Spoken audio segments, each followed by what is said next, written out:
ya 15 mara baada ya saa 3 kamili za asubuhi. Nikukaribisha tena katika sehemu inayofuata, sehemu ambayo tutakuhitimisha kipindi cha Amka na Tabora FM kwa kuangazia mjadala kwa siku ya leo, ambapo nipo na wageni kama ilivyo kawaida. Siku ya Jumatano huwa tunakutana na mawakili kutoka ofisi ya mamlaka ya mashtaka, nasema vile, lakini lengo kubwa ni kuja kutoa elimu juu ya kile ambacho hatukielewi katika swala zima la sheria mbalimbali ambazo zipo katika nchi ya Tanzania. Na siku ya leo tutaangazia zaidi katika kujadili mada ambayo tunayo ni kuhusiana na utaratibu wa uendeshaji wa mashtaka wa makosa ya jinai mbele ya Mahakama Kuu. Na tutaangazia zaidi katika vipengele mbalimbali, ambapo cha kwanza tutaanza kuangazia katika kutazama utangulizi wa taarifa hii au wa mada hii, lakini pia tutakuja kuangalia namna ambavyo mamlaka ya makosa ya Mahakama Kuu inavyo fanya wanasema sema uendeshaji unaofanyika kiundani wake, lakini tutakuwa pia na mfano wa makosa yanayoendeshwa na mamlaka kuu kwa siku hii leo. Lakini kwa upande wa hitimisho tutakuja kuangalia ni kwa nini sasa ofisi ya taifa ya mamlaka kwa nini inatoa taarifa hii au inatoa elimu hii juu ya huu taratibu. Kuna kitu gani ambacho kimepelekea mambo yote haya yatokee? Basi ni wewe kukaa karibu na redio yako ili uweze kupata hii elimu na sababu za msingi kwa nini ofisi ya taifa ya mamlaka inatoa elimu hii kwa wewe msikilizaji. Nipo na mawakili ambaye ni Eva Msandi pamoja na Mari Nurdin ambao wamekuja kutoa elimu hii kuhusiana na mada ya utaratibu wa uendeshaji makosa ya jinai mbele ya Mahakama Kuu. Mimi naitwa Benedict Thomas, karibu sana tuungane kwa pamoja ni kupitia masafa ya 91.3 Radio Tabora FM. Tunakuletea mjadala huu kwa ajili ya kunufaika na kupata elimu mbalimbali juu ya sheria. Wageni tayari wapo hapo ndani na tupo tayari kwa kuanza mjadala huu tukiwa pamoja na Nurdin. Mambo vipi kaka? Asante. Kwema kabisa. Kwema. Njema. Vipi za siku 2-3 hivi? Asante, Mungu anasaidia. Eti Ndio. Jambo je, mwaka 2025 tumeonana tena kwa siku leo. Ndio. Sawa, karibu sana. Asante. Lakini nipo na Eva Msandi. Mambo vipi? Salama. Salama Salama kabisa. Habari? Tupo salama. Tunashukuru Mwenyezi Mungu. Sawa. Tunaendelea na mfungo kwa Resma Ramadhani. Tunashukuru Mungu. Sawa, karibu sana. Kwa kuanza, kulingana na muda wetu tuko nao, naona kuna vitu vingi sana vya msingi vya kuzungumza kwa mwananchi ambaye anatusikiliza kwa sasa hivi. Labda kwa kuanza, tukianza na utangulizi wa kuhusiana na mada yetu ambayo tuko nayo, tukianza na wakili Nurdin, kuna yapi ambayo mwananchi anatakiwa yajue kuhusiana na utangulizi wa mada hii? Okay, kwanza kwa majina naitwa Mari Nurdin, ni wakili wa serikali, natoka ofisi ya taifa ya mashtaka. Kwa mada ya leo, kwa maana ya utangulizi, mada yetu inasema utaratibu wa uendeshwaji wa mashauri ya jinai mbele ya Mahakama Kuu. Cha kwanza tunachotaka kuiambia umma kabla hatujaenda kwenye mada hiyo husika, cha kwanza umma upate kujua kila mahakama ambayo iko hapa nchini ina mamlaka yake. Kwa maana ya kwamba kila mahakama ina mamlaka yake ambayo imeanzishwa kisheria. Lakini tukienda moja kwa moja kwenye Mahakama Kuu, mamlaka ya Mahakama Kuu imeanzishwa na sheria yetu ambayo ni Katiba ya Jamhuri ya Muungano wa Tanzania, ibara ya 108 ibara ndogo ya kwanza na ya pili imeelezea uanzishwaji wa Mahakama Kuu na mamlaka yake. Lakini pia mamlaka hiyo ya Mahakama Kuu pamoja na kuanzishwa na katiba yetu ambayo ni ya Jamhuri ya Muungano wa Tanzania ya mwaka 1977, lakini pia kuna sheria nyinginezo ambazo pia zinaelezea mamlaka hii ya Mahakama Kuu. Sawa sawa. Ndio. Okay. Kwa utangulizi huo nadhani ni kitu ambacho hata mimi mwenyewe nimeelewa. Na mbali na tukimaliza kutazama utangulizi huo, sasa tunakuja kwenye swala zima la mamlaka ya Mahakama Kuu. Nadhani kuhusiana na hii mada, Mahakama Kuu inaingiaje kwenye hili swala au ushiriki wa Mahakama Kuu kuhusiana na utaratibu wa uendeshaji wa makosa ya jinai makosa ya jinai mbele ya mahakama kuu, yaani utaratibu unakuwaje mpaka inafikia hatua tunaanza kuendesha hizi taarifa hizi haya makosa haya? Sawa, asante. Kama ambavyo nimetoka kusema hapo awali, kwa maana ya kwamba mahakama kuu ina mamlaka kubwa ambayo mamlaka yake imeanzishwa kwenye ibara hiyo ambayo nimetoka kuisema, lakini ina mamlaka nyinginezo. Lakini tukija kwenye mamlaka ya kwenye upande wa jinai, kuna kitu tunaita mamlaka ya awali ya kusikiliza kesi kwa awali, au kwa Kiingereza tunaita original jurisdiction. Kwa maana sasa ili mahakama kuu iweze kusikiliza sasa mashauri ya jinai mbele ya mahakama kuu, kuna utaratibu ambao unahitajika ufuatwe. Kwa maana ya kwamba shauri lolote hata kama lina uwezo wa kusikilizwa mbele ya mahakama kuu, haliendi moja kwa moja likaenda kusikilizwa mahakama kuu, lakini kuna utaratibu sasa ambao ndio unahitajika ufuatwe ili sasa shauri mpaka linapofika mahakama kuu na kuanza kusikilizwa, ambapo utaratibu huu ndo tunakuja sasa kuuelezea, ambapo baada ya kosa ambalo lina mamlaka ya kusikilizwa mahakama kuu kufanyika, vyombo chunguzi vitafanya utafiti wake, kwa maana ya kwamba kama ni wenzetu wa jeshi la polisi au wenzetu wa mamlaka wanaodili na dawa za kulevya watafanya pia uchunguzi wake. Baada ya kufanya uchunguzi, ina maana kuna hati ya mashtaka inaandaliwa, ambapo itaandaliwa sasa katika mahakama ya chini, ambapo aidha inaweza ikawa mahakama ya wilaya au mahakama ya hakimu mkazi ambao ni mkoa. Sasa baada ya ile hati ya mashtaka kufunguliwa pale, tunasema tunaifungua kwa ajili ya committal proceeding.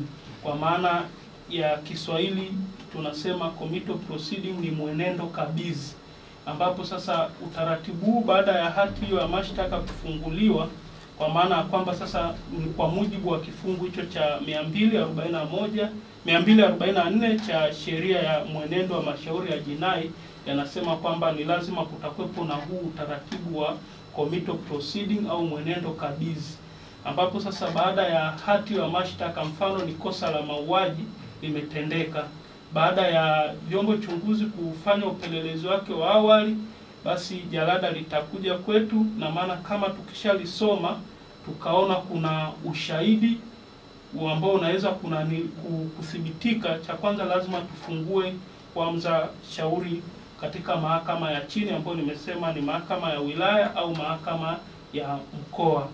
Hiyo ndo tunafanya huo mwenendo kabizi kuanzia mahakama hiyo hapo. Baada ya mtuhumiwa kufikishwa sasa katika mahakama ya wilaya, mfano kwa hapa Tabora tuna mahakama ya wilaya iko hapa Tabora mjini, lakini tuna mahakama ya hakimu mkazi ambayo ina mamlaka ya kusikiliza mashauri ndani ya mkoa mzima wa Tabora. Kwa hiyo tunaweza tukaifungua shauri lile ambao tunaita kwa ajili ya kutajwa, kwa maana ya kwamba ndio mwenendo kabizi au committal proceeding itafanyika pale, ambapo sasa kwa mujibu wa kifungu cha 245 kifungu kidogo cha pili kinasema kwamba baada ya mtuhumiwa yule kufikishwa mahakamani atasomewa lile kosa lake. Mfano nimeanza na kusema mfano wa kosa la mauaji, atasomewa pale, lakini baada ya kusomewa kwa mujibu sasa wa kifungu cha 245 kifungu kidogo cha tatu, mheshimiwa hakimu ambaye yuko pale atamuaddress au atamfahamisha mtuhumiwa kwamba hii sio mahakama yako, kwa maana aruhusiwi kutoa kiri yake pale, kwa maana hii sio mahakama yako, kwa maana mahakama hii haina mamlaka ya kusikiliza shauri hilo. Kwa hiyo mheshimiwa atanukuliwa kwa maneno au atamnukuu mtuhumiwa kwa maneno yafuatayo kwamba hii sio mahakama yako, kwa maana kama itaamuliwa vinginevyo wewe utasikilizwa mahakama kuu na ushahidi dhidi yako utatolewa, na pia na yeye ataweza kupata haki ya nini ya kujitetea. Kwa hiyo lazima mheshimiwa atamuaddress hivyo. Baada ya hapo sasa, kwa mujibu sasa wa kifungu cha 245 kifungu kidogo cha 4 cha sheria ya mwenendo wa mashauri ya jinai, lile sasa jalada halisi litaweza kuandaliwa vizuri na wenzetu wa jeshi la polisi ambao ni chombo chunguzi. Nimetolea mfano kwenye kosa la mauaji, Baada ya hapo vitachapwa na vijalada vitano kwa maana ya vijalada vinavyohusika na ushahidi wa lile jalada. Baada ya hapo jalada hilo kwa mujibu wa kifungu cha 245 kifungu kidogo cha 5 cha sheria hiyo hiyo ambayo nimetoka kuitaja, jalada lile litafika sasa Ofisi ya Taifa ya Mashtaka na litasomwa vizuri. Baada ya kusomwa vizuri, ikionekana kwamba kuna ushahidi wa kutosha, basi itafunguliwa sasa hati ya mashtaka kwa maana ya information kwenda Mahakama Kuu kwa ajili ya kuifaili sasa Mahakama Kuu. Lakini kama ina maana ushahidi unaweza ukawa hujajitosheleza, Ofisi ya Taifa ya Mashtaka inaweza ikaelekeza kwamba labda upelelezi wa zaidi ufanyike juu ya jambo hilo, ikaelekeza, au kama ikaona kabisa hamna ushahidi wowote, pia Ofisi ya Taifa ya Mashtaka kupitia mamlaka yake ya kifungu hicho cha 91 cha sheria ya mwenendo wa mashauri ya jinai inaweza ikaliondoa shauri lile ambalo lilikuwepo linatajwa kule mahakama ya chini. Na sasa baada ya vijalada vile kufailiwa Mahakama Kuu, ambao sasa tunaita kwa huku kwetu tunaita information, ambao ndio inabeba sasa kosa au kwa lugha nyingine hati ya mashtaka ya mtuhumiwa yule ambaye anatuhumiwa amemuua mtu fulani. Baada ya kufailiwa High Court, Mahakama Kuu, msajili wa Mahakama Kuu atashusha nakala ya ile hati ya mashtaka na vijalada kwenye mahakama ile ya chini ambayo ilikuwepo mwanzoni inaitaja shauri lile.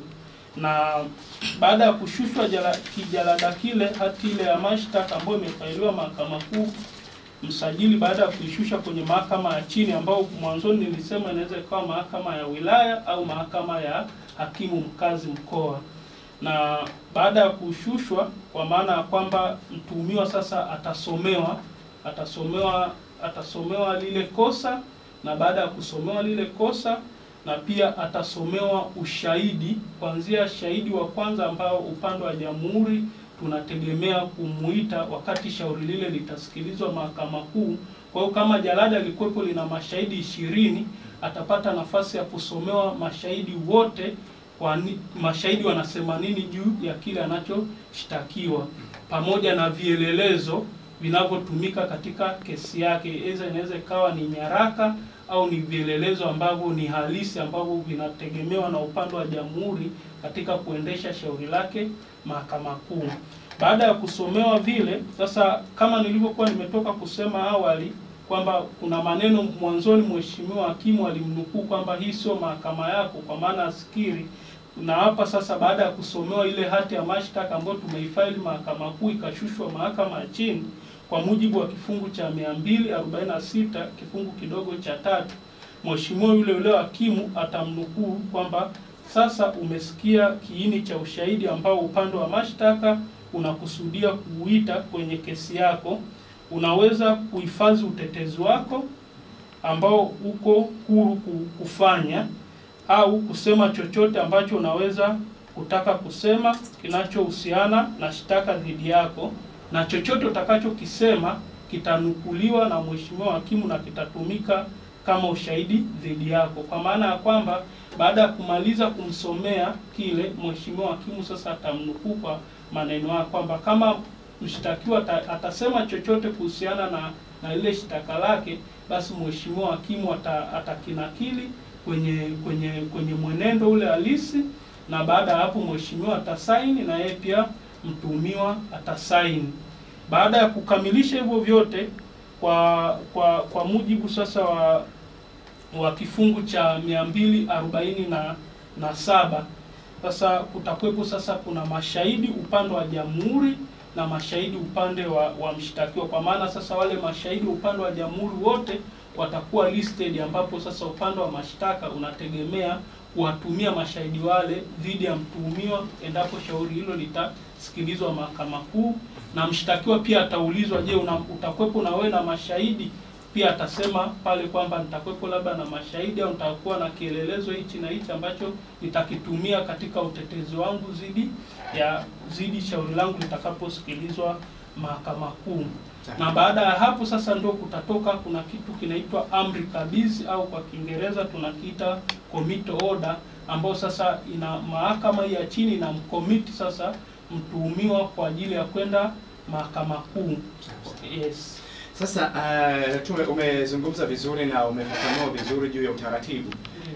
Mimi kwamba tuseme kwamba kwa upande wangu napenda kufahamu, lakini pia inaweza kawa na msikilizaji anayesikiliza sasa hivi anaweza kutamani kufahamu pia kwamba panapotajwa utaratibu, ina maana kuna kiwango fulani cha muda ambao unatakiwa uwekezwe pale.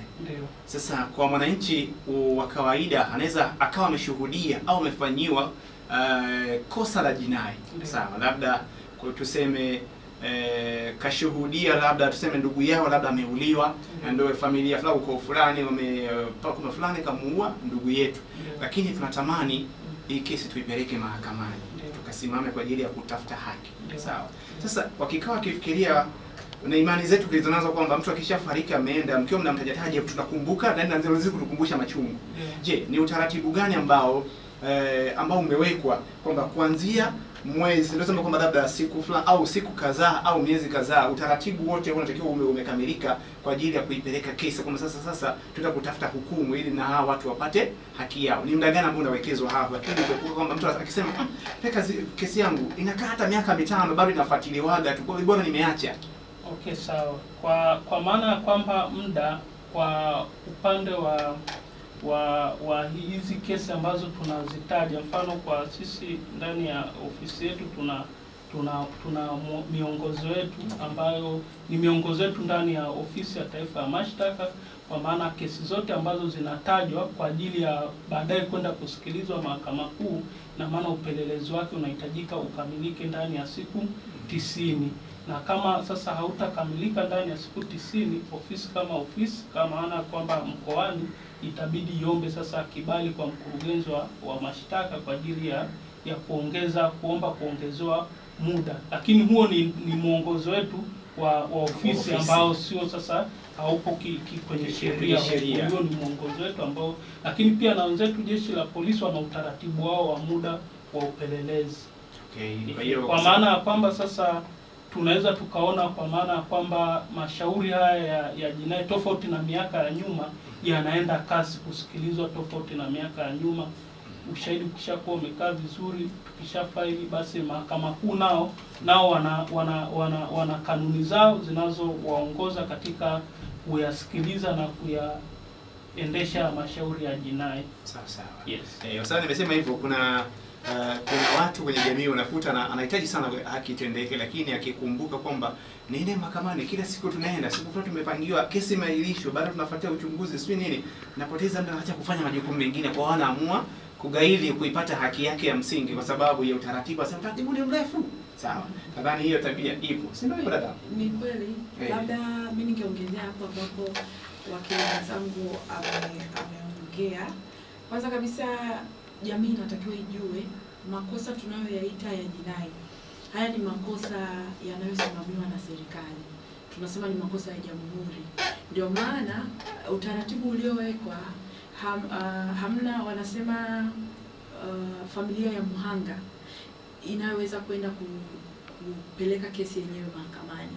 Kesi hizi za jinai zote ni kesi zinazofunguliwa na jamhuri, na mhanga au familia ya mhanga anakuwa tu ni sehemu ya mashahidi. Na kwa kuongezea tu hapo, taasisi zinazoshughulikia makosa haya ya jinai ni taasisi zote za serikali. Nikizungumzia Jeshi la Polisi, nikizungumzia mahakama pamoja na Ofisi ya Taifa ya Mashtaka. Na kwa miaka hii ya karibuni tunaishukuru pia serikali kwa sababu imewezesha na imeweka mikakati mizuri ambayo hauwezi ukaenda mahakamani ukakuta kuna mtu anafuatilia kesi yake ambayo haieleweki ndani ya mwaka mzima, kwamba huwa tu anafuatilia haina majibu. Na kama wakili wenzangu hapa ambao wamesema, tushawekewa kanuni na taratibu kwamba ndani ya siku 90, tukimaanisha miezi 3, na wakati mwingine kuna yale makosa madogo ya chini ambayo ni ndani ya miezi 6, majibu yake halali yanatakiwa yawe yameshapatikana. Okay. Sawa. Kwa kulingana kwamba wanasema deadline inakuwepo kulingana na ofisi husika, kwamba sisi bana kesi zetu tutakiwa data kesi hii uchunguzi kama nilivyosema tufuatilie kwa muda kadhaa. Sawa, hakikisha kwa sababu ikitokea mmepewa kila mmoja amue tu kwamba nitafuatilia mpaka nitakapopata, anaweza akachukua aende asiende, kumbe na mwisho wa siku anazidi kukwamisha kazi zingine ziendelee. Sawa. Na hapo pia sio ofisi husika. Kaka Mari ameeleza vizuri, na pia mimi nirudie tena kwamba sisi tunajenga nyumba moja, nikimaanisha jeshi la polisi, mahakama pamoja na ofisi ya taifa ya mwendesha mashtaka. Tunapopangiwa siku 90 inatufunga wote jeshi la polisi, ambalo jeshi la polisi ni la Tanzania, ofisi ya taifa ya mwendesha mashtaka ni ya Tanzania nzima, na mahakama ni ya Tanzania nzima. Kwa hiyo tunafungwa na siku 90, kwamba na ikitokea labda, kwa sababu kwenye uchunguzi kuna mambo mengi, ikitokea mmepitiliza siku 90 lazima taarifa itolewe, kibali kiombwe, kwamba hili jambo limekuwa kidogo lina umuhimu wa tofauti, au wanasema sijui kaka Mari utanisaidia neno jepesi la Kiswahili, kwamba hili jambo limekuwa sensitive kidogo. Kwa hiyo hatuwezi tukalikamilisha ndani ya muda wa miezi mitatu. Na tunashukuru taratibu za mahakama pia huwa tunapata nafasi ya kuongea na watuhumiwa na kuwaambia kwamba kesi yako imefikia hapa, tumeomba muda, tumeongezewa, tunaomba utuvumilie, na huwa tunashukuru Mungu ni waelewa, na muda unapofika kupeleka kesi yake basi watu wanaipeleka. Sawa, shukrani sana kwa hilo. Na ni dakika ya 37 mara baada ya saa 3 kamili za asubuhi. Tunaendelea na mada inayohusiana na utaratibu wa uendeshaji wa makosa ya jinai mbele ya mahakama kuu. Na baada tumetazama utangulizi, lakini pia tupo kwenye mada yenyewe. Kuna kitu ambacho kimesalia katika hii mada yenyewe. Kipo sawa, tunaendelea. Sasa baada mwishoni tuliishia kwa maana ya kwamba ile mahakama chini itatoa amri kabidhi ambayo kwa Kiingereza tunaita committal order kwa ajili ya kumkomiti yule mtu sasa kwenda mahakama kuu, pale ambapo sasa msajili wa mahakama kuu atapanga kikao hicho kwa ajili ya kusikiliza shauri lake. Kwa maana ya kwamba baada ya msajili kupanga sasa ratiba ya ile shauri ambalo limeshakabidhishwa na mahakama ya chini, tutaanza tena sasa kule mahakama kuu, na maana kesi kule mahakama ile ya chini kipindi inatajwa itakuwepo imeisha, na maana kesi ile itakuwepo iko mbele ya mahakama kuu. Na nini sasa utaratibu? Na maana mahakama kuu msajili watatoa sasa cause list tunaita, kwa maana na kosa Kiswahili fasaha, atatoa cause list ya majalada, au inaweza ikawa ni jalada hilo ambalo limeshakabidhishwa mahakama kuu, kwa maana ya yule mtuhumiwa stage inayofuata ni yeye sasa kuja kutoa kiri na hoja zake za awali zitasomwa. Kwa maana ya kiri, na maana atasomewa sasa shtaka lile kwa mara ya kwanza sasa mahakama kuu, ambapo anaweza akakiri aidha ametenda au hajatenda kosa lile, lakini pia na hoja zake za awali ambazo zinafafanua namna ambavyo kosa lile amelifanya. Kwa hiyo ndio stage ambapo itapangwa. Baada ya kama itakuwepo mtuhumiwa, baada ya kusomewa kiri yake kwa mara ya kwanza mahakama kuu atakubali, basi kuna utaratibu mwingine wa mahakama ambapo kinachofuata baada ya mtuhumiwa kukiri basi ni kukutwa na hatia, na baada ya hapo ni hukumu. Lakini kama atakataa, na maana tutaishia kwenye hoja za awali. Baada ya hapo sasa msajili wa mahakama kuu atapangia shauri lile kikao kwa ajili ya kusikilizwa kesi ile mpaka hitimisho wa kesi ile ifanyike. Kwa maana ya kwamba sasa upande wa jamhuri, baada ya kikao msajili kupanga, upande wa jamhuri italeta mashahidi wake, wale ambao kama mwanzoni ulipata kunipata vizuri, kuna mashahidi ambao tuliwaorozesha kule mahakama ya chini, kwa maana na vielelezo vya nyaraka pamoja na vielelezo halisi ambavyo upande wa jamhuri tutavitumia katika kuijenga kesi yetu au kuthibitisha kesi yetu mahakamani.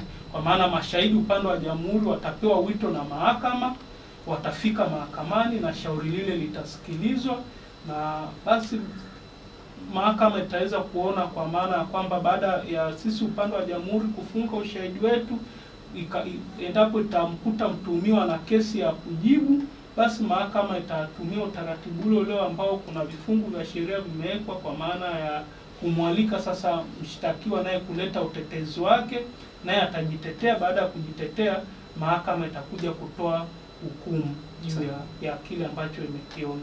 Sawa. Yes. Kwa mimi huwa nina changamoto moja, huwa nashinda kuelewa na sijajua kama pia watu wengine kwenye jamii wanashindwa kuelewa. Umetaja jamhuri kwamba yenyewe ndo unakuta labda mtuhumiwa anashitakiwa na jamhuri. Hii mara nyingi tukisikia wakati wengine naamini kwamba akishaiba, kuiba si kosa la jinai, ameiba, amemwibia Juma, anatarajia Juma akienda kufungua kesi mahakamani yeye ndo atakuwa mtu anayeshtaki, lakini baadaye anakuja kutuambia kwamba anashtakiwa na jamhuri. Ni kwa nini inabadilika kutoka kwa Juma ambaye ameibiwa mali zake inaenda kwenye jamhuri? Yani ufafanuzi tu kidogo ambao labda unaweza kujua. Kama ambavyo wakili mwenzangu alitoka kusema hapo awali, kesi hizi zote za jinai, kwa maana ya kwamba zinaendeshwa kwa niaba ya jamhuri, ndo zinaendesha mashtaka yale, kwa maana ya kwamba kama mtuhumiwa wewe umeibiwa, umeenda kuripoti polisi watafanya utaratibu wao.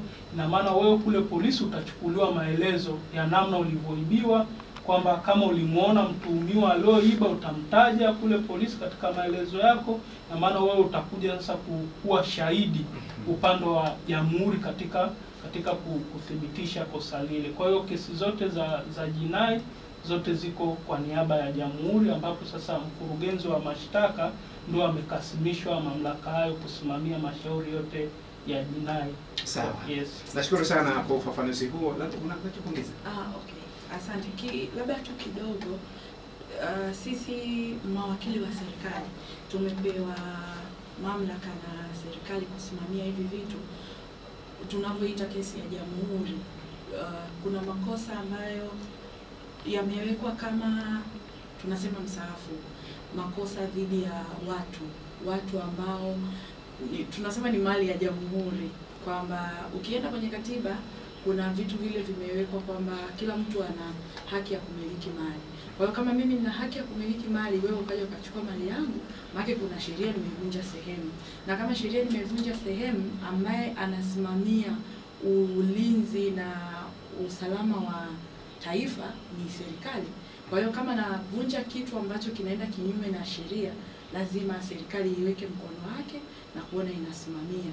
Na ndio maana tunarudi kwamba sio kwamba mazima ile kesi itatoka kwa mtu yule aliyetendewa kosa, lakini yule mtu aliyetendewa kosa atasimamiwa na serikali na atatoa ushirikiano kwa serikali ili haki iweze kutendeka. Sawa. Na umenikumbusha vizuri wale tunasoma civics, kuna zile human rights kwamba kila mmoja ana haki ya kuishi. Sasa kama ni serikali imetoa haki hiyo, alafu ukaikatisha haki yake, basi unafanya kosa, umeikosea serikali. Sivyo hivyo, lazima itakushughulikia yenyewe.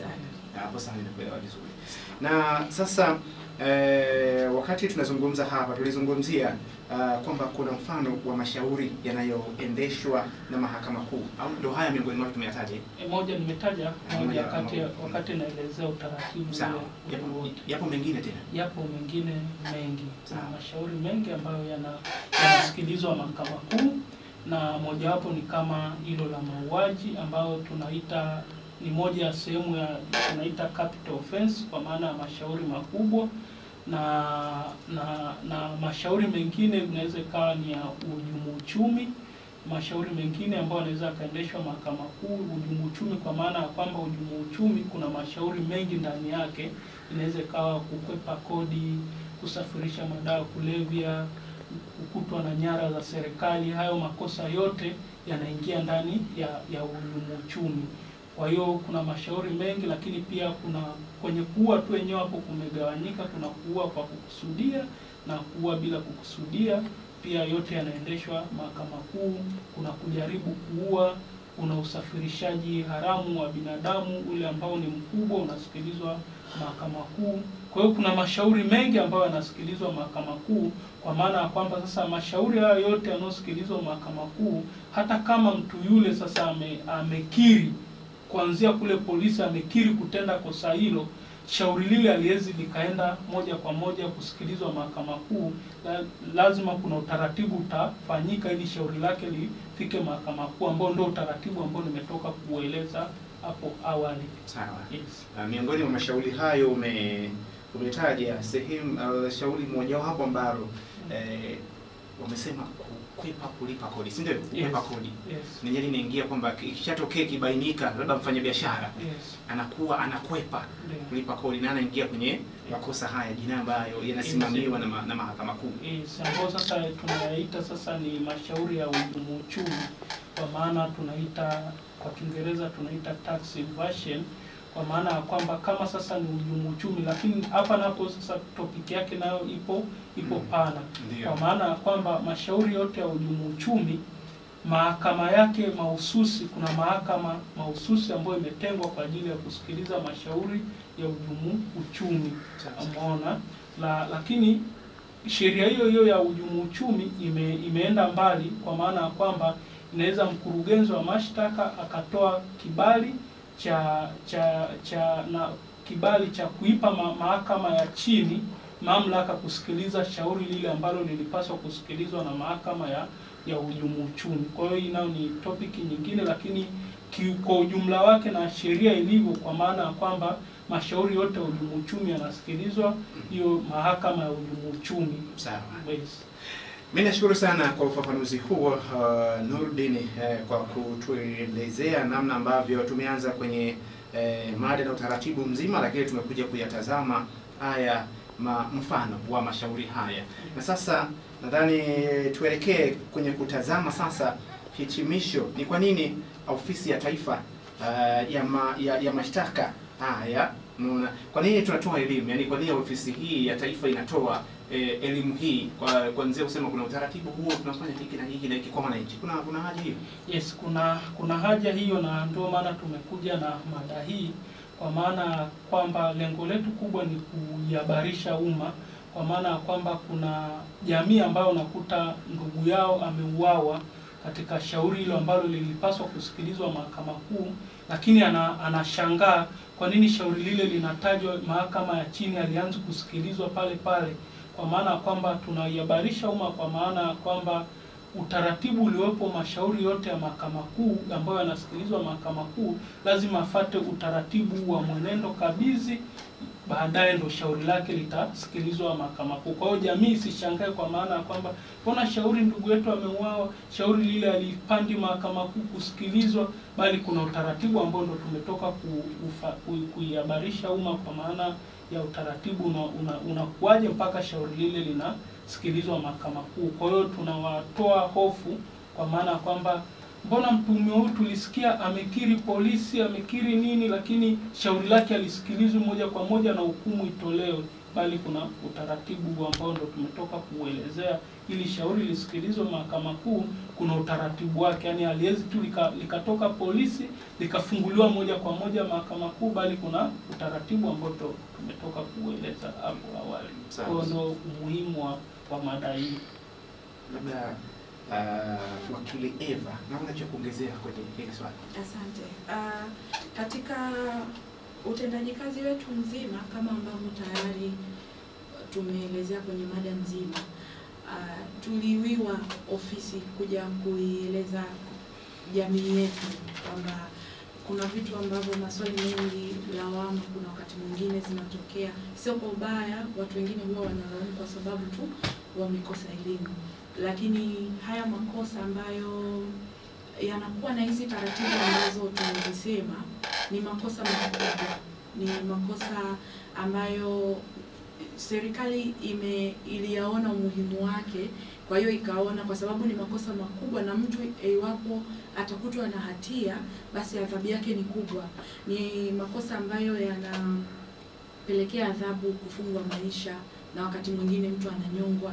Kwa hiyo ili kupata hatma ya mtu kunyongwa au hatma ya mtu kufungwa maisha, lazima ufanyike utaratibu ili pasiwe na sehemu popote ambapo huyo mtu alinyimwa haki yake na bahati mbaya akajikuta maisha yake yanaishia gerezani. Kwa hiyo ndio maana serikali ikishirikiana na taasisi zake ambazo tayari nimeshazitaja ikawa imeweka utaratibu, na ukiangalia utaratibu wote ambao tumeipitisha jamii, hamna sehemu ambapo kuna mtu ataminywa asiwezi kuitetea haki yake. Tangia huko chini, utapelekwa mahakamani, utaulizwa kama kuna kitu unataka kusema, utaulizwa kama kuna ushahidi unataka kuutumia, utaulizwa kama kuna mtu unatamani kumuita wakati wa kesi yako aje kusaidie. Kwa hiyo ni aina ya utaratibu ambao tukiangalia unyeti wa haya makosa, serikali iliona ni bora iweke ili mtu mpaka anapokuja kusikilizwa shauri lake na hatimaye hukumu yake kutoka, iwe tayari kwamba huyu mtu amepitia hatua zote muhimu, kwa sababu unapofika wakati unatuhumiwa kwamba umeua au umesafirisha watu au umeuza madawa ya kulevya au unataka kupindua nchi, ugaidi, au kuna makosa yako mengi, wanasema kwamba kuna makosa ya usalama wa nchi. Ni hata ukiyasikiliza tu kwa kuyasikia masikioni, sio makosa mepesi, ni makosa ambayo, au mtu ametakatisha fedha, ni vitu ambavyo labda vitaweza kuletwa wakati wa topic nyingine, lakini ni aina ya makosa hata ukiyasikia tu masikioni kwamba ni aina ya makosa ambayo yule mtu ambaye anashukiwa kufanya hili kosa hawezi tu akatolewa polisi akapelekwa moja kwa moja mahakamani na kuanza kusikilizwa, alafu mwisho wa siku akakutwa na hatia akaambiwa atatakiwa kunyongwa mpaka kufa. Kwa hiyo ili kufikia haki ionekane imetendeka, maanake tuna misemo yetu kwamba sio haki tu itendeke, lakini inatakiwa itendeke kwa wakati na ionekane kwamba haki imetendeka. Kwa hiyo Ofisi ya Taifa ya Mashtaka ikaliona hili la muhimu ili tutoe pia maswali, tutoe majibu ya maswali ya watu wengi kwamba mbona kila siku ndugu yetu anapelekwa mahakamani, tunasema kesi yako imekuja kutajwa, kesi yako imekuja kutajwa. Kwa nini ndugu yetu asikilizwe? Au kwa nini mtu alitokea labda kosa lake limetokea wilaya ya Nzega, kwa sababu taratibu ambazo amezielezea wakili huwa zinaanzia mahakama za wilaya au za mkoa. Kwa hiyo unaweza kukuta mtu ambaye anajiuliza mbona ndugu yangu alifanya makosa wilaya ya Nzega, aliua Nzega labda, kwa nini hadi aletwe Tabora? Kwa hiyo zile taratibu za awali zote huwa zinafanyikia kwenye mahakama ya wilaya husika. Yule mtu anapelekwa, wanajiandaa hivyo, wakishamaliza taratibu zote basi anafikishwa kwenye mahakama kuu na taratibu nyingine za kumsikiliza zinaendelea. Kwa hiyo ni kuwatoa hofu pia wananchi wa Tabora na viunga vyake pamoja na wilaya zote ambazo tunasikika kwamba watuhumiwa, ndugu zao au ndugu ambao labda ndugu yao wameuawa ambao wanaendelea kutafuta haki, mahakama, Ofisi ya Taifa ya Mashtaka pamoja na jeshi la polisi ipo upande wao kuhakikisha kwamba haki inapatikana, huku tukizingatia utaratibu wa sheria pamoja na kanuni mbalimbali zilizowekwa ili kufikia mwafaka. Sawa, nashukuru sana kwa hilo, lakini tukihitimisha, wakili Nurdin amezungumza vizuri sana dada Eva hapa, kazungumzia namna ambavyo pia wananchi amewatoa hofu. Sasa kuna kitu ambacho elimu tayari nyinyi kama ofisi mmekuja kutoa, yani mmeona hiyo haja ya kutoa elimu kwa umma kwamba waweze kujua utaratibu bana uko hivi na hivi na hivi, ukitaka haki yako lazima tuanzie hapa na hapa. Sawa. Sasa watu kwenye jamii nasema kwa lugha za mtaani ni ushikaji. Sawa. Mtoto wake anabakwa, anagundua ile mbaka ni mtoto wa ndugu yake, anashindwa kufikisha kesi mahakamani kwa sababu ya undugu, kwa sababu tunazingatia haki kila mmoja ipatikane na sheria ifuatwe. Kutoka ofisini kwenu, una wito gani kwa wananchi ambao wanashindwa kufika kuleta kesi zao au kushirikiana na ofisi ya mamlaka mashtaka hii kutoa ushahidi, wakiogopa labda kwamba atanyongwa ndugu yangu, atafanywa hiki? Okay, wito wetu mkubwa, cha kwanza nashukuru kwa kuuliza swali hilo, kwa maana ya kwamba tunapata mashauri mengi ya namna hiyo. Umetolea mfano mashauri ya ubakaji, unakuta mtu anaenda kuripoti polisi, na baada ya kuripoti polisi, jeshi letu la polisi linafanya kazi yake kwa weledi mkubwa, kwa maana ya kwamba kuwahoji mashahidi mbalimbali wanaohusika ili kuhakikisha shauri lile linakaa vizuri na kuthibitika mahakamani. Lakini baadaye inakuja sasa, likishafika Ofisi ya Taifa ya Mashtaka, jalada lile likasomwa na likapelekwa mahakamani. Sasa uendeshaji unapoanza, ina maana kuna zile summons, wito unaotoka mahakamani kwa ajili ya kuita mashahidi mahakamani. Hapa kuna kuwepo na changamoto, kwa maana mashahidi hawatupi ushirikiano kwa maana ya kufika mahakamani kwa wakati, ili tuweze kuthibitisha ile kero yake ambayo ilimfanya yeye kupeleka shtaka lake polisi, kwa maana mtoto wangu amebakwa. Sasa afike sasa na mahakamani, ili sasa haki iweze kupatikana, kwa maana mahakama ipate kusikia mashahidi wa jamhuri, lakini pia na ule utetezi atakuja nao mtuhumiwa, ili mahakama iweze kuamua.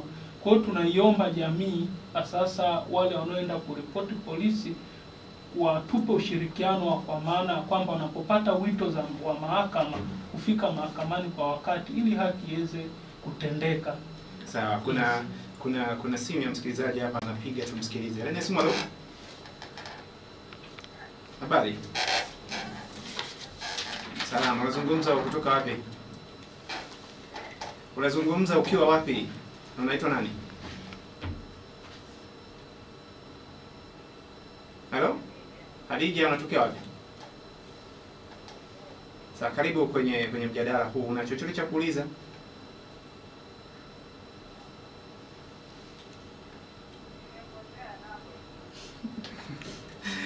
Sawa, asante.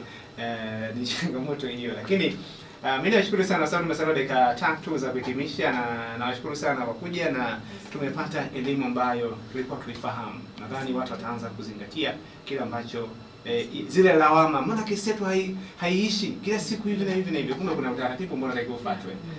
Na sio tu lawama, yani labda niwaambie wazazi pamoja na walezi kwenye swala ambalo ndio mtangazaji umeuliza. Tunavyoanza kuistiri aibu ya familia, kwamba mjomba kabaka, kaka kalawiti na mifano ya namna hiyo, unavyoanza kustiri aibu ya familia, mwazie huyu mtoto, mwazie huyu binti, mwazie huyu kijana, kesho yake itakuwaje. Tunatamani kuwa na taifa lenye wasomi, taifa lenye viongozi wa dini, taifa lenye watu ambao watakuja kuleta mabadiliko. Hivyo ukiona mtoto wako amebakwa na unatamani kumfichia siri ndugu yako, basi waza hata kidogo maisha ya huyu mtoto wako, kwamba kesho yake itakuwaje. Na ukiwa uko hivyo, sidhani kama utasita kushirikiana na jeshi la polisi ili kuhakikisha haki ya mtoto wako, ambaye kuna wakati mwingine hata yeye mwenyewe hawezi kujitetea. Unaweza kukuta ni mtoto mdogo wa miaka 4, 5, hawezi kusimama popote. Kwa hiyo kama mzazi au mlezi, ofisi ya taifa ya mashtaka tunazidi kuwaomba na kuwasisitiza, tusiwaze sana aibu ya sasa hivi, tuwaze kesho ya huyu mtoto itakuwaje. Asante sana Eva Msandi, nashukuru sana kwa hilo. Basi mimi nashukuru sana, siku nyingine tutakutana pale pamoja. Tunashukuru sana. Naam, tumehitimisha hivyo sehemu ya mwisho ya mjadala kwa siku hii ya leo, siku ya 12 ndani ya mwezi wa 3 mwaka 2025. Zimesalia dakika moja kutimia majira ya saa 4 kamili za asubuhi, ambapo mara baada ya hapa tutakusikiliza kipindi cha Chaguo la Injili, ambapo unapata nafasi nzuri ya kubarikiwa pamoja na kupata baraka mbalimbali kutoka kwa Mwenyezi Mungu. Kesho nayo ni siku. Mimi naitwa Benedicto Thomas, na kushukuru sana kwa kuungana nasi kuanzia hapo saa 3, kuanzia saa 1 mpaka ilipofika mida hii ya saa 4 kasoro dakika 1. Asante.